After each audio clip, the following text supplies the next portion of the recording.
Students, आज हम आपको एक्सप्लेन करेंगे चैप्टर 16 यानी पार्ट 16 प्राचीन भारतीय वैज्ञानिकाः इसका हिंदी में अनुवाद। एकस्मिन् विद्यालये आचार्य छात्राणां मध्ये वैज्ञानिकानां विषये वार्तालापः प्रचलति। आचार्यः: छात्राः, किं यूयं जानीत यत् रेखागणितस्य 29तमं 29 प्रमेयं किम्? छात्राः: आम् जानीमः, पाइथागोरस् प्रमेयम् इति। आचार्यः: एतस्य नामकरणस्य कारणं किम्? प्रशान्तः: अस्य प्रमेयस्य आविष्कर्ता पाइथागोरस् नामक वैज्ञानिकः आसीत्, अतः तस्य नाम्ना एतस्य नामकरणम् अभवत्। आचार्यः: सम्प्रति एषः एव प्रचारः, परन्तु पाइथागोरस्तः 1500 वर्षपूर्व आचार्यः बोधायनः शुल्बसूत्रे एतस्य प्रमेयस्य प्रयोगं कृतवान्। भारतीयाः अङ्काः अपि ततः पूर्वम् आसन्। नीलेशः: महोदय, प्राचीनकाले भारतदेशे वैज्ञानिकाः आसन् किम्? आचार्यः: भारतदेशः वैदिककालात् एव वैज्ञानिकानां देशः अस्ति। चिकित्सा, अभियांत्रिकी, गणित, विज्ञानादिषु क्षेत्रेषु भारतीय वैज्ञानिकाः बहुकार्यं कृतवन्तः। इसका हिंदी में अनुवाद इस तरह से है। एक विद्यालय में आचार्य और छात्रों के बीच में वैज्ञानिकों के विषय में वार्तालाप चलता है। आचार्य बोलते हैं, हे छात्रों, क्या तुम जानते हो कि रेखागणित के 29 प्रमेय क्या है? तब छात्र बोलते हैं, हाँ जानते हैं, पाइथागोरस के प्रमेय। आचार्य बोलते हैं, इसके नामकरण का कारण क्या है? प्रशांत बोलता है, इस प्रमेय का आविष्कार करने वाले पाइथागोरस नामक एक वैज्ञानिक थे, इसलिए उनके नाम से ही इसका नामकरण हो गया। आचार्य बोलते हैं, अब तो यही प्रचारित है, परंतु पाइथागोरस से 1500 वर्ष पूर्व यानी 1500 साल पहले आचार्य बोधायन ने शुल्ब सूत्र में इस प्रमेय का प्रयोग किया था। भारतीय अंक भी उससे पहले के हैं।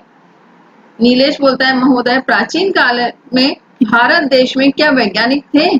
तब आचार्य बोलते हैं, भारत देश वैदिक काल से ही वैज्ञानिकों का देश है। चिकित्सा, अभियांत्रिकी, गणित, विज्ञान आदि के क्षेत्रों में भारतीय वैज्ञानिकों ने बहुत सा कार्य किया हुआ है। तब सौम्या बोलती है, महोदय, वनस्पति विज्ञान विषये किं कार्यं भारते अभवत्? आचार्यः: महर्षिः पराशरः वृक्षायुर्वेद ग्रन्थे वनस्पतीनां वर्गीकरणं कृतवान्।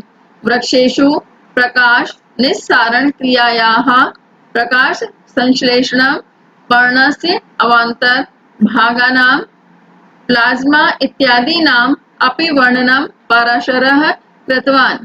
अर्जुनः: प्राचीन काले विद्युत् कोशः बैटरी अपि आसीत् किम्? आचार्यः: अवश्यमेव आसीत्। ताम्रपत्र, जतुपत्र, कृष्णांगारचूर्ण, पारद इत्यादीनां संयोगेन विद्युत् उत्पन्ना भवति इति महर्षिः अगस्त्यः लिखितवान्। सौम्या बोलती है, महोदय, वनस्पति विज्ञान के विषय में भारत में क्या कार्य हुआ है? तब आचार्य बोलते हैं, महर्षि पराशर ने वृक्षायुर्वेद यानी वृक्षों से जो आयुर्वेद नामक ग्रंथ में वनस्पतियों का वर्गीकरण किया था। वृक्षों में प्रकाश के निकलने की क्रिया का यानी प्रकाश संश्लेषण, जो पत्ते के अवान्तर भागों का, प्लाज्मा आदि का भी वर्णन पराशर ने किया था। यानी जो पेड़ पौधों में प्रकाश संश्लेषण की क्रिया होती है और प्लाज्मा के माध्यम से उसमें जो पूरे वृक्ष का विकास और वृद्धि होती है, तो उसका वर्णन पराशर ने किया था। अर्जुन बोलते हैं, प्राचीन काल में विद्युत कोश यानी बैटरी भी थी क्या?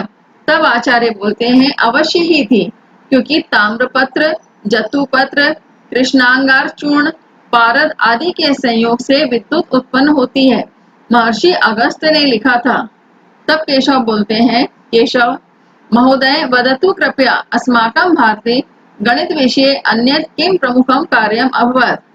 आचार्यः: प्राचीनः भारतीयः महान गणितज्ञः आर्यभट्टः प्रकाशस्य गतिं सम्यक् जानाति स्म। पृथ्वी गोलाकारा अस्ति, पृथ्वी स्व अक्षे भ्रमति, तेन एवं दिवारात्रि भवतः। पृथ्वी सूर्यस्य परिक्रमा करोति, तेन एव षड् ऋतवः भवन्ति।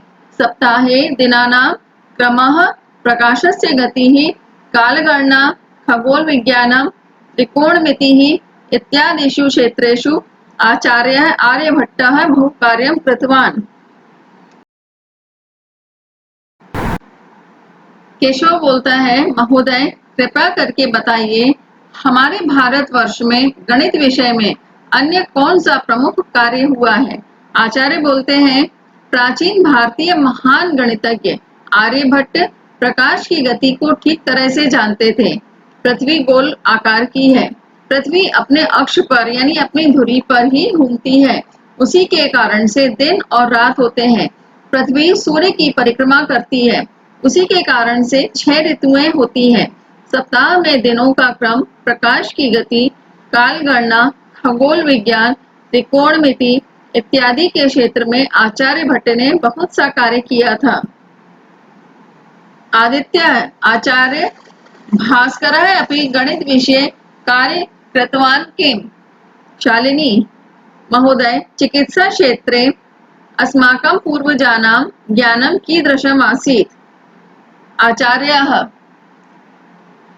शल्यचिकित्सायाः जनकः आचार्यः सुश्रुतः प्रायशः सर्वाः शल्यक्रियाः करोति स्म, यथा त्वचारोपणं, प्लास्टिक सर्जरी, नासिकारोपणं, कर्णरोपणं, तंत्रिका चिकित्सा, नेत्र चिकित्सका इत्यादयः शल्यक्रियाणां यानि उपकरणानि सुश्रुतेन प्रयुक्तानि तानि एव उपकरणानि तथैव आधुनिक चिकित्सा क्षेत्रे प्रयुज्यन्ते। यानी आदित्य बोलता है, आचार्य क्या भास्कर ने भी गणित के विषय में कार्य किया हुआ था।